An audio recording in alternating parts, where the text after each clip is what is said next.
researchers did this test. They took a group of people and they showed them a video of a person walking through a city. One group they showed a person walking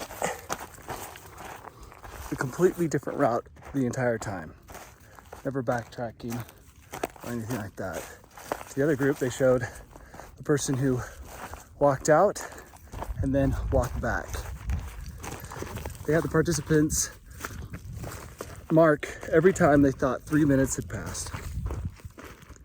And what they found out was people, when watching a return trip, thought time passed faster than when watching something for the first time.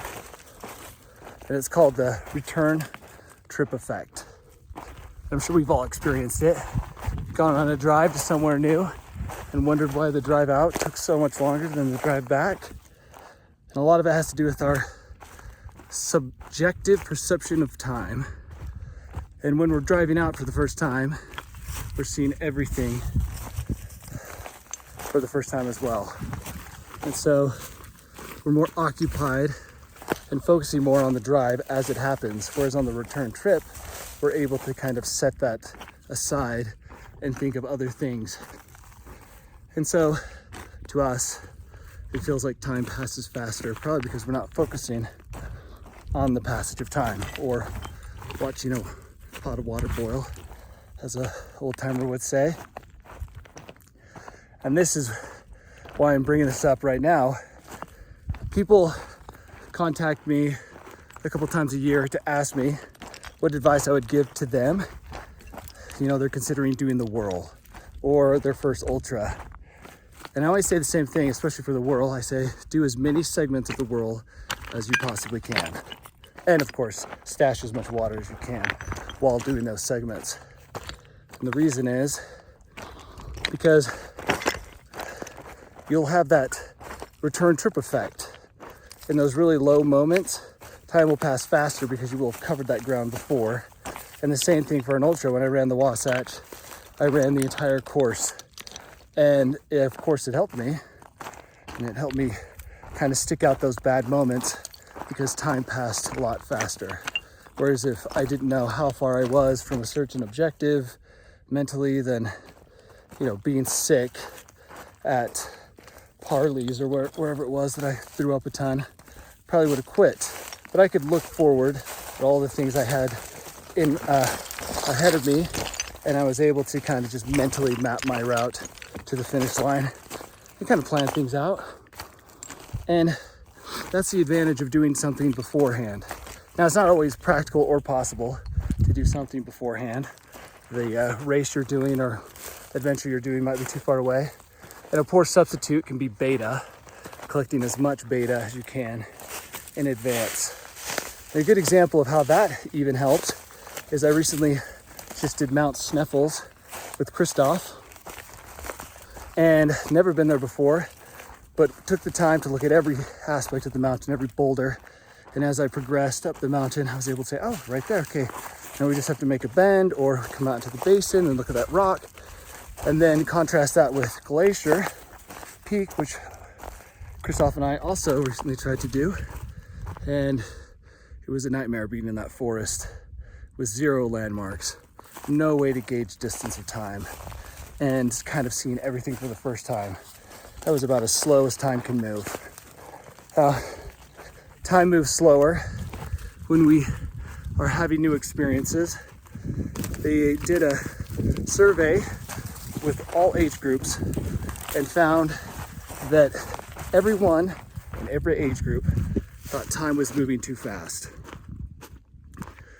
But they found that as you got older, the reason time moved fast was slightly different than when you were younger. One thing they stated in the study was that as you get older, a year means less.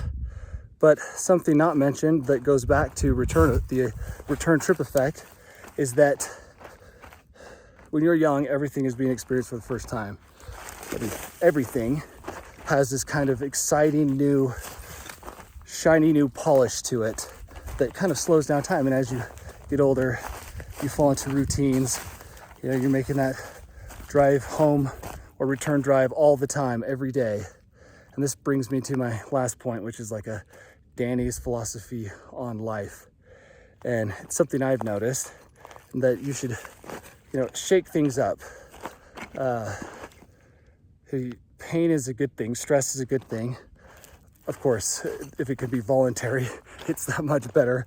A lot of you guys probably experience it not by choice, but what it does is it slows down time, and it becomes more important as you get older to add new stresses to your life, hopefully voluntary stresses. They can have that effect of slowing down time. We've all driven somewhere, on a drive that we've done a million times, and we've ended up at our destination and we don't even remember how we got there. It was just all automatic. And I think that sometimes as people get older, they reach an age and they look back and have a very similar feeling to that one. Like, whoa, how did I get here? And I think the one way you can stop that is by trying new things and just shaking things up. New music, new places, new food, learning new things. I gotta tell you, that's part of the reason I went to flight school and learned how to fly a helicopter, because I kind of felt like I'd fallen into a rut and time was moving too fast. And I can tell you right now with confidence that learning to fly a helicopter really slowed down time. The fear, the stress, the study, all of the new experiences brought time to a standstill. If you want time to be brought to a standstill, do a 180 auto rotation for the first time. And I promise you, time will move both very slow and very quickly simultaneously, but it can be a terrifying experience. And it's those kind of experiences that help bring the speed down in life. And I decided to make this video right now because that's kind of what I'm doing, connecting two routes I have done a million times with a bushwhack. Just kind of checking it out. I haven't really done this very much. So it's a first, and it's all one small step in bringing the speed of life down a little bit. But anyway, back to the training, which is what this video is mostly about. I can't say it enough. Definitely study and do as much as you can that adventure or race course, and have it memorized if you want it to pass by quickly. Otherwise, you'll get to mile 75, or you'll round the corner up there by Alta on the WURL, and you'll look forward and think that's impossible. Whereas if you've covered all that ground, you can kind of see how you can complete it. It's like your dream board, You got all those pictures up on that dream board, but if you've done it all before, you've got all the pictures up in your head and you can see how it can be accomplished.